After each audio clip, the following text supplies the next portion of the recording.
Hello everyone, আসসালামু আলাইকুম। কেমন আছেন? আশা করি ভালো আছেন। আমি আপনাদের দয়ায় অনেক ভালো আছি। আজকে আমার সবচেয়ে আনন্দ ঘন একটি দিন আমি পার করতে চলেছি। মূলত এর আগেও ভিডিও করছি, কিন্তু আজকের মতো এত আনন্দ আমি কোনোদিন পাই নাই। কেন জানেন? আসলে সবচেয়ে কাছের আমার একজন মানুষ, সে আমার ক্যামেরাম্যান হয়েছে। এজন্য তাকেও দেখাবো। মূলত বিগত দিনে এতদিন ভিডিও করার মধ্য দিয়ে আমি তারে কিন্তু কোনোদিন আমার ক্যামেরার সামনে আনি নাই। যেহেতু আজকে আপনাদের মাঝে এই সুন্দর আ প্লেসটুকু, এই যে নিম গাছের নিচে বা একটা সুন্দর রাস্তার মাঝে আমি দাঁড়িয়ে আছি, তাকে নিয়ে আজকে একটু ভিডিও করব। আপনাদের মাঝে আসলে পাঠাবো। আসলে আমার লাইফে আজকে অ্যানিভার্সারির একটা দিন হিসেবে আমি মূলত আজকের দিনটা আমি পালন করতে চলেছি বন্ধুরা। দীর্ঘ ৮ বছর যাবত আমি কোনোদিন তার ক্যামেরার সামনে আনি নাই।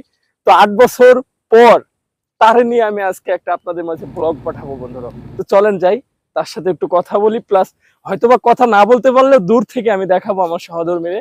সে আপনাদের মাঝে যাই হোক, আমার ক্যামেরাম্যান যেহেতু হয়েছে, সবাই ভালো থাকবেন।